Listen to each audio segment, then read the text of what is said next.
Okay, Martha. Okay, thank you. I'm sorry for the delay, but that's what happens with when I'm in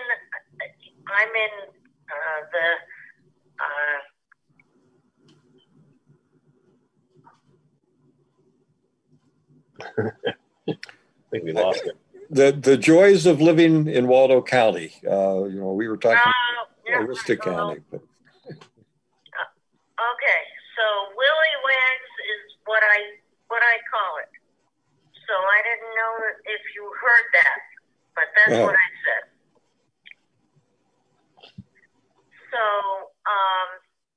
we're talking about our construction meeting, and did you already do some part of it in my absence? Oh no, we couldn't do anything without you. Oh yes, you could have. We could have approved. We could have approved the minutes, yes, but I didn't want to do it. So our last meeting, do we have any changes in the minutes? No, I move approval. I will take a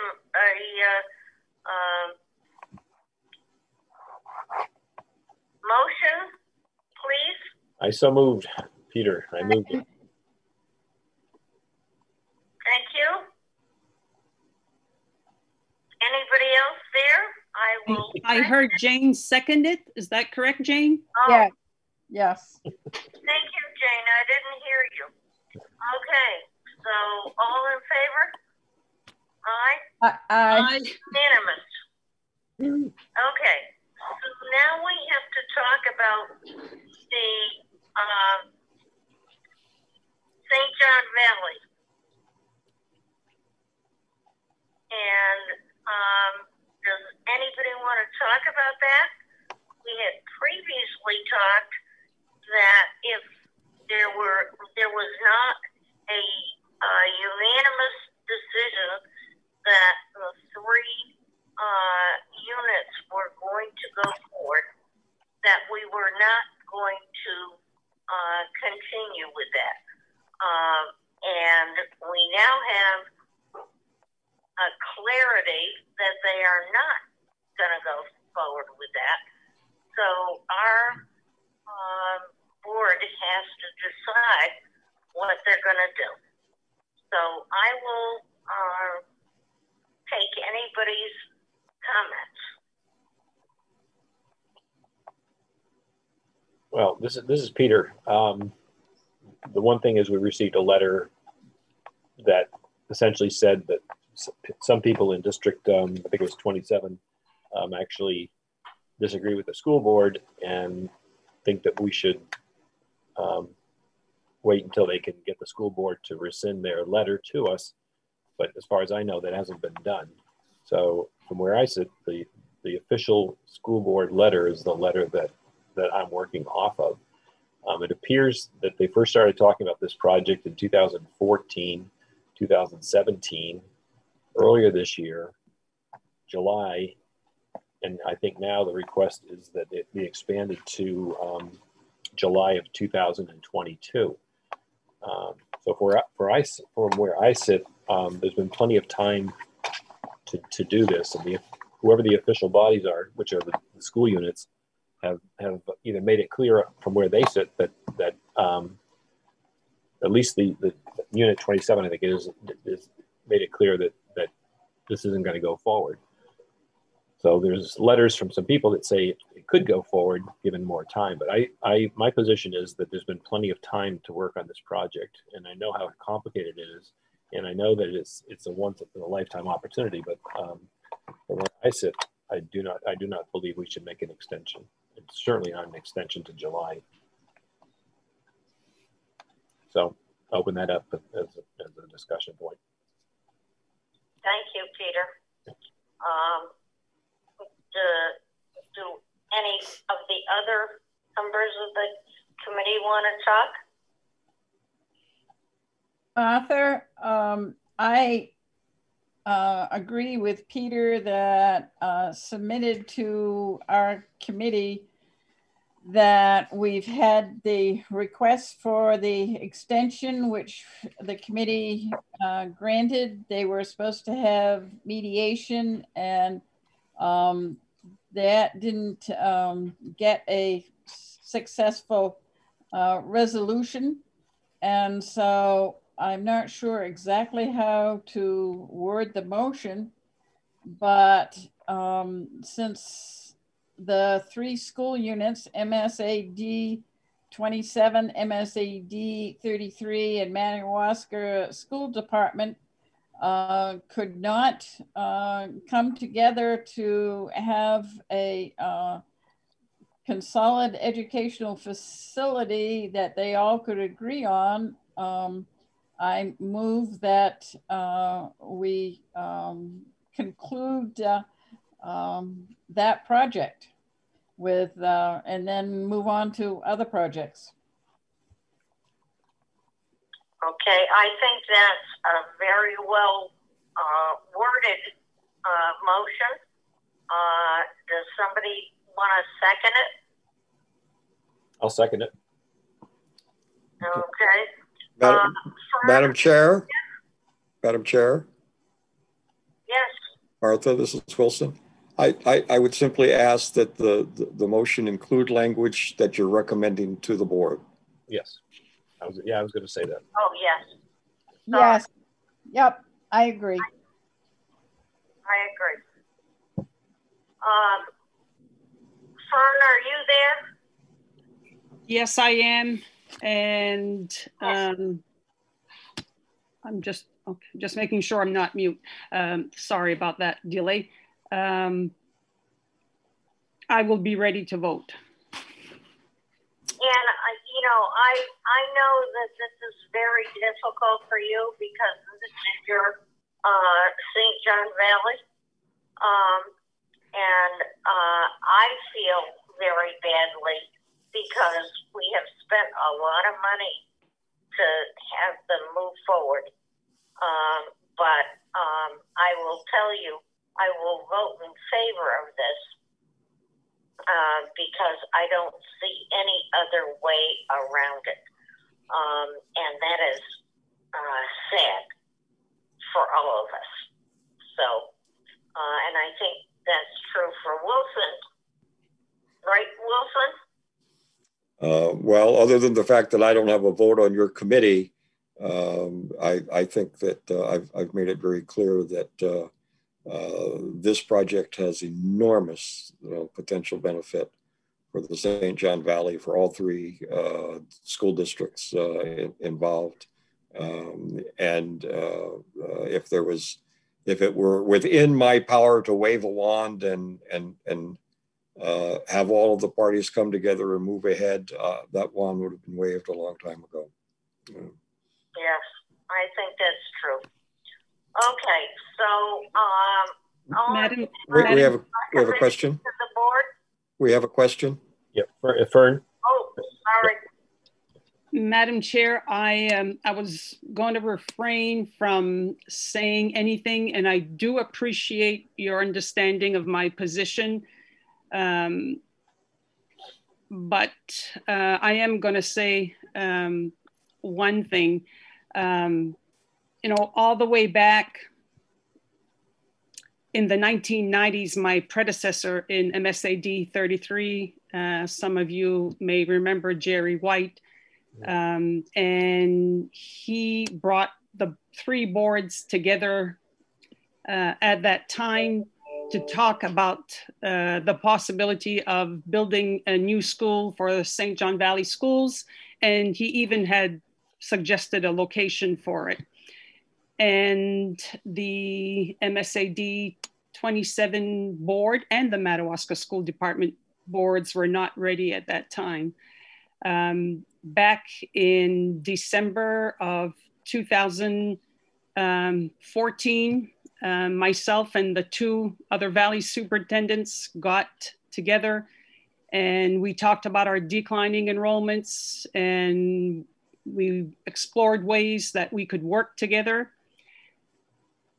At that time, MSAD 27 was not ready to do so. Madawaska and SAD 33 were open to this. And a number of events took place from that December 22, 2014 meeting to what is taking place now. But I feel that just as SAD 27 was not ready back in the 90s, not ready in 2014, if we look at the documents that we were provided with, they're still not ready.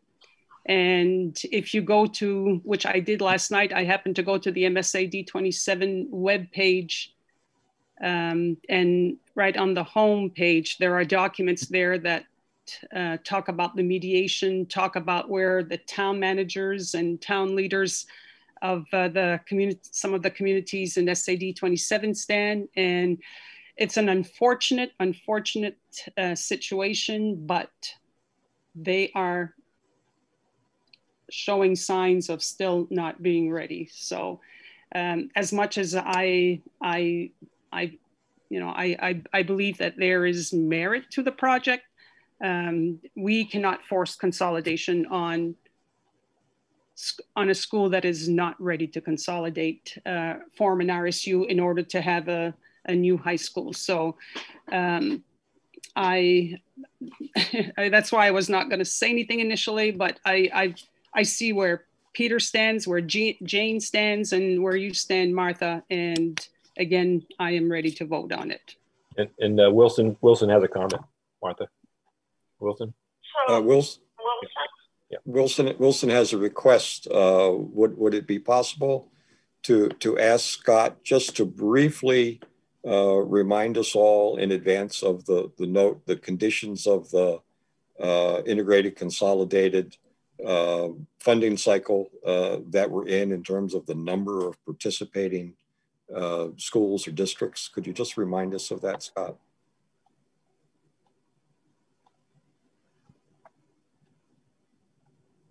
My recollection is that there were 7 projects on that list. I have it here somewhere in my home office. And the top 3 were clearly, the top 3 projects were clearly the projects that met the criteria. If that's what you're asking. That's very helpful. Further than that, in terms of the criteria, how many schools need to be part of the consolidated group that applies? The language in all the materials for this rating cycle from the onset, from the requested a minimum of 3 high schools, a CTE that were required in this cycle. That could be amended or further reviewed or looked at if we choose to go back out in a different cycle. Yes, in a different cycle. So three high schools plus plus a CTE are required to be eligible for funding. Yes, I just think it's important, that be stated before the vote's taken. So thank you. Thank you very much, Scott, and thank you, Madam Chair, for allowing me to make that inquiry in your committee meeting. Thank you. We do not do this lately because we would like the St. John Valley to go forward, but we cannot do it as far as I'm concerned because we sent this out with the 3 high schools and the CTE, and now we don't have 3 high schools. So I will recommend that the board take this off the approved list.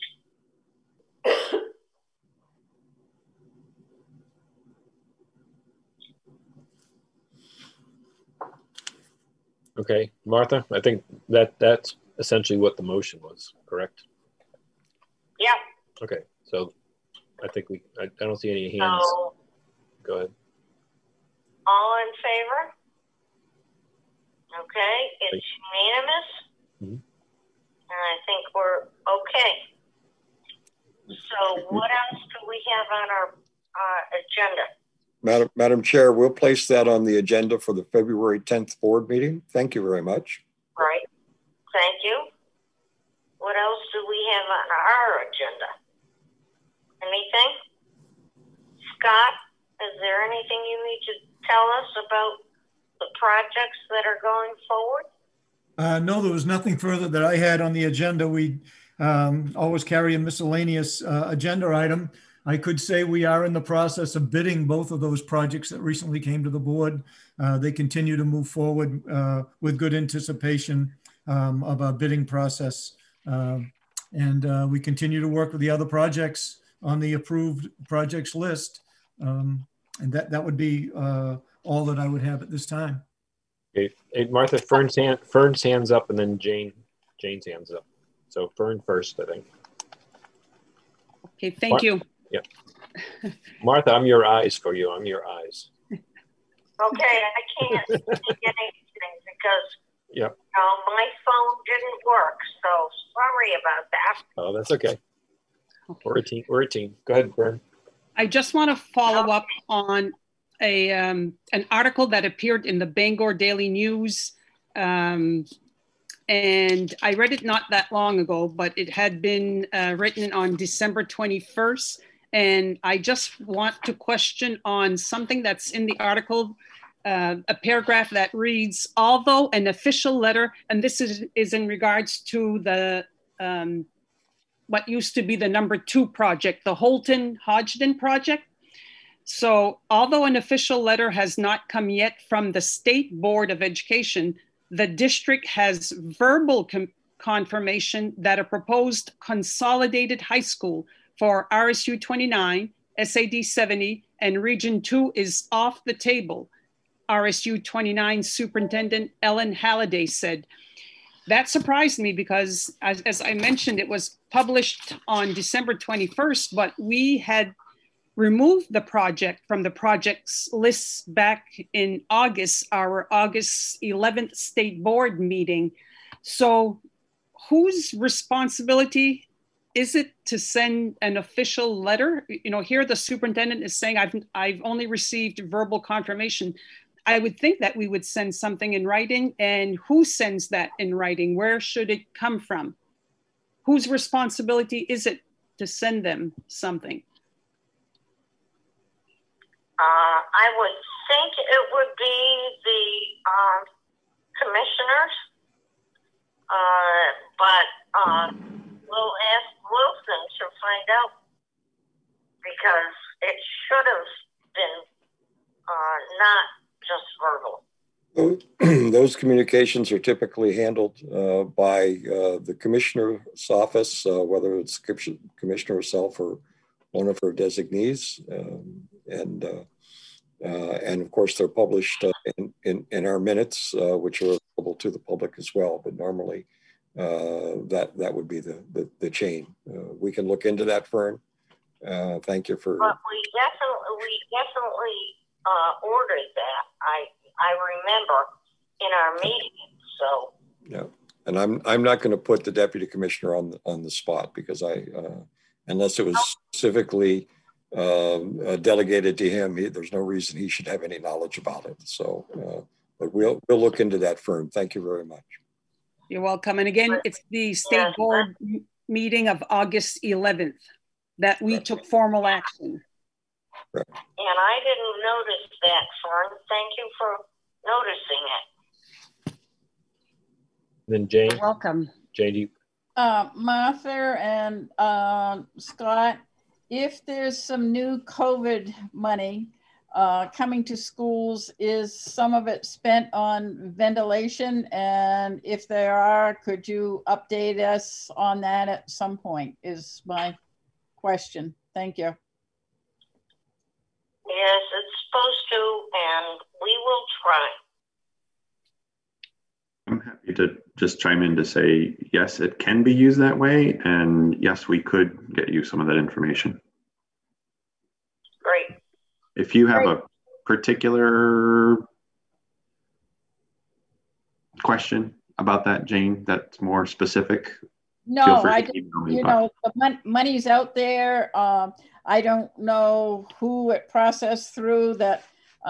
Someone bought an air exchanger for 10 classrooms or whatever. I just am curious what's happening out there. Thank you. Okay.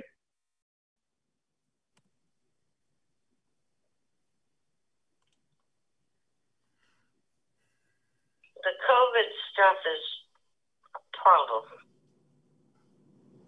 Hello?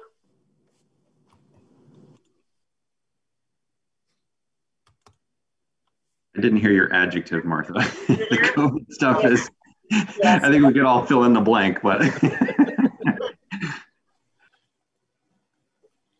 Yes, they are still on, Martha. Okay. I'm sorry, I keep going on and off. Okay, is there anything else that we need to talk about today? Nope. I think we're all set. Okay. Thank you. We will adjourn, and I'm sorry about all my contact stuff. I apologize. Okay. Bye.